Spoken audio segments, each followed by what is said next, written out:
नमस्कार। धर्म कथा ऑफिशियल में आपका स्वागत है। आज मैं आपको एक ऐसी कथा सुनाने जाऊंगी जहां पर एक गाय चुराने के कारण एक वसु को मानव योनि में जन्म लेना पड़ा और किस तरह से गाय चुराने के कारण एक वसु गंगा पुत्र भीष्म बन गया।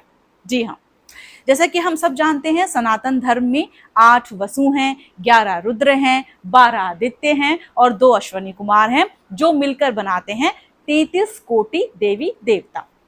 तो ये कथा आज इसी पर ही आधारित है। तो चलिए शुरू करते हैं मेरे साथ, यानी वंदना के साथ। तो हुआ यूं कि एक बार आठों वसु अपनी भार्याओं अर्थात अपनी पत्नियों के साथ गुजर रहे थे, जा रहे थे। तो रास्ते में महर्षि वशिष्ठ जी का आश्रम पड़ता है। अब वशिष्ठ जी उस आश्रम में उस समय नहीं है।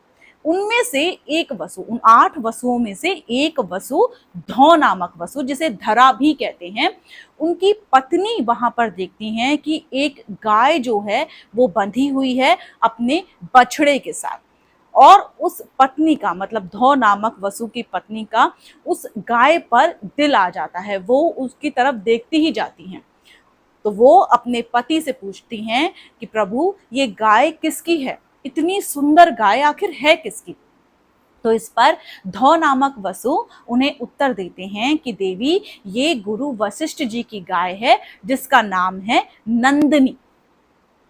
और इस गाय के दूध की खासियत क्या है कि इस गाय के दूध को कोई भी स्त्री या कोई पुरुष, जो कोई भी इसे पीता है, उसकी आयु 10,000 वर्ष तक होती है और उसका यौवन सदैव बना रहता है, सर्वदा बना रहता है, अर्थात वो कभी बूढ़ा नहीं होता।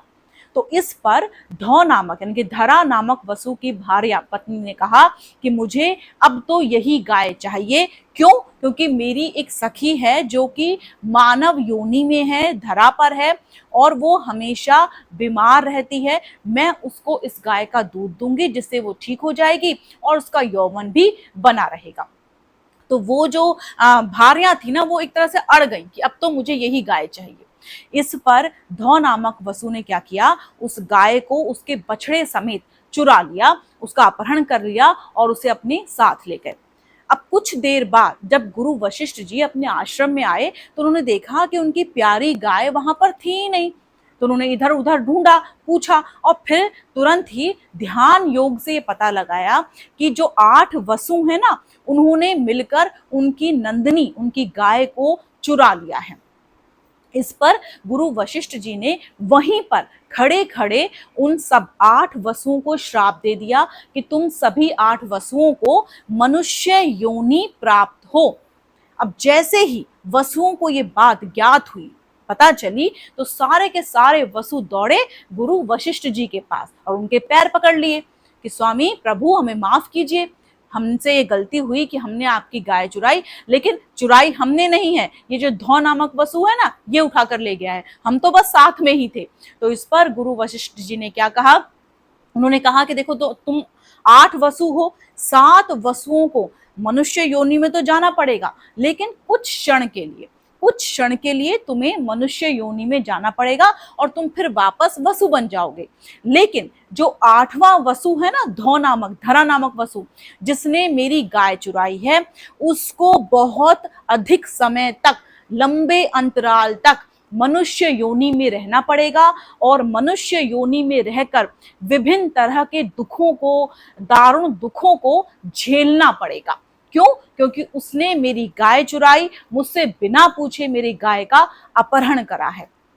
अब मैं आपको बताती हूँ कि जैसा हम सब जानते हैं, महाभारत कथा में गंगा पुत्र भीष्म की कथा यहाँ पर आती है। आपको पता ही होगा कि गंगा और शांतनु का जब विवाह हुआ तो माँ गंगा ने शांतनु के सामने एक शर्त रखी कि मैं कुछ भी करूंगी तो आप मुझे टोकिएगा मत। तो ऐसा ही हुआ, गंगा के जब एक एक करके 7 पुत्र हुए ना, तो जैसे जैसे पुत्र होते थे वो गंगा में बहा दिया करती थी। तो इस पर क्या हुआ, शांतनु देखते थे, उन्हें टोकते नहीं थे। तो ये 7 वसु वही हैं जो उसने 7 पुत्रों को बहाया।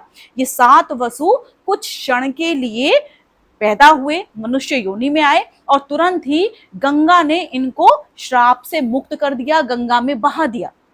लेकिन जब 8वां पुत्र पैदा हुआ, यानी कि वो धरा नामक वसु पैदा हुआ, और जब माँ गंगा उसे बहाने के लिए ले जाने लगी तो शांतनु ने माँ गंगा को रोक दिया था, और इस पर माँ गंगा क्रोधित हो गई थी और वो चली गई थी। तो इसको भी श्राप मुक्त माँ गंगा करती, लेकिन गुरु वशिष्ठ जी का श्राप क्योंकि इस 8वें वसु को लगा हुआ था, इसलिए वो ऐसा नहीं कर पाई।